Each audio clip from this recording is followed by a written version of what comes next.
अस्सलामुअलैकुम फ्रेंड्स, स्वागत है आपका मेरे यूट्यूब चैनल शाइनाज डायरी 2.0 में।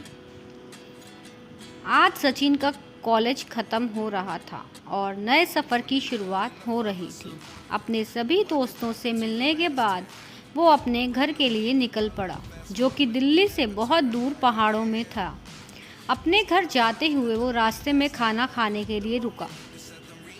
उसने देखा कि उसके सामने वाली टेबल पर बैठी महिला का कोई पर्स चुराने की कोशिश कर रहा था।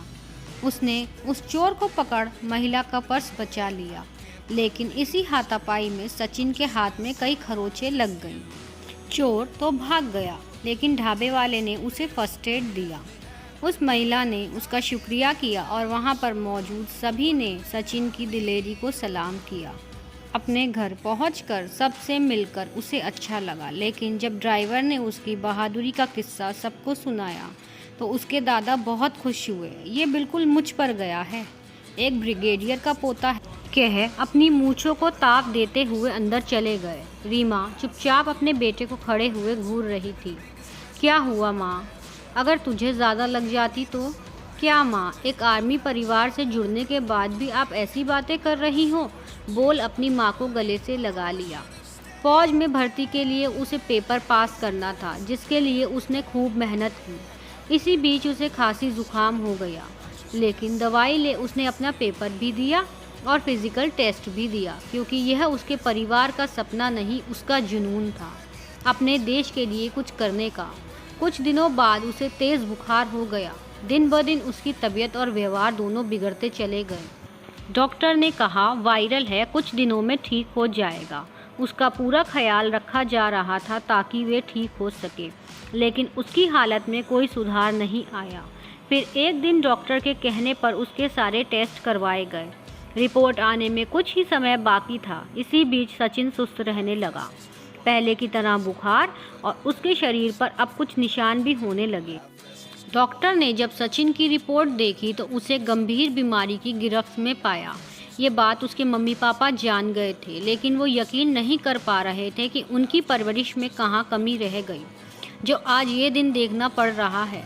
घर आकर सबसे पहले सचिन ने यही जानने की चेष्टा की, लेकिन उसके मम्मी पापा बात छुपा गए। सब कुछ नहीं है, तुम ठीक हो जाओगे। जहाँ एक तरफ सच छुपाया जा रहा था, वहीं दूसरी तरफ सच खुद चल उसके पास आ रहा था। फौज से एक लिफाफा आया, जिसे देखकर सचिन खुश था, क्योंकि उसकी सारी उम्मीदें उसी पत्र से जुड़ी थीं। जैसे ही उसने लिफाफा खोला तो वह परेशान था कि वो रिजेक्ट कैसे हो सकता है, लेकिन जब उसने अपनी बीमारी के बारे में जाना तो वह परेशान हैरान होकर कमरे में चहलकदमी करने लगा। ऐसा कैसे हो सकता है? नहीं, यह सब गलत है। मैं कल ही डॉक्टर के पास जाऊंगा। सुबह उठते ही उसने सबसे पहले अपने मम्मी पापा से बात की और बोला ये रिपोर्ट गलत है, ऐसा कभी नहीं हो सकता। उसकी माँ ने उसे गले लगाया और तीनों डॉक्टर के पास चले गए। जब सारी बातें साफ हुई तो सवाल ये था कि सचिन ने कभी अपनी मर्यादा पार नहीं की, तो फिर ये बीमारी? तो डॉक्टर ने उससे अच्छे से पूछा, क्या तुमने कभी किसी का रेज़र या इंजेक्शन या कोई ऐसी चीज़ का इस्तेमाल किया हो जो दूसरे ने भी किया हो? क्योंकि यह बीमारी छूने से नहीं, बल्कि यौन संबंध या रक्त संचारण से फैलती है। बहुत सोचने के बाद उसे याद आया कि कॉलेज में उसका एक दोस्त था जो कभी कभी उसकी चीज़ें इस्तेमाल करता था। तभी डॉक्टर ने कहा, तो ये बीमारी तुम्हें तुम्हारे दोस्त से हुई है। तो अब क्या करना है डॉक्टर? अभी तुम्हारी पहली स्टेज है, तो हम दवाइयों से थोड़ा आराम देने की कोशिश कर सकते हैं, लेकिन कितने समय तक सब ठीक रहेगा कुछ नहीं कहा जा सकता। घर आकर सब खामोश थे।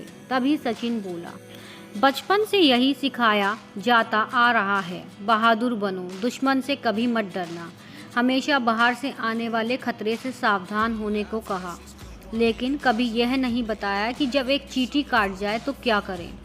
कल अगर एड्स पर खुलकर बात करी होती तो आज यूँ कैदी सा महसूस ना होता। एड्स होता है ये पता है, पर ऐसे ये नहीं पता था। आज सचिन भी एक वॉरियर है, सेना का नहीं बल्कि ज़िंदगी और मौत के बीच जूझता हुआ। Thank you. Do like, comment, share and subscribe my channel for more stories.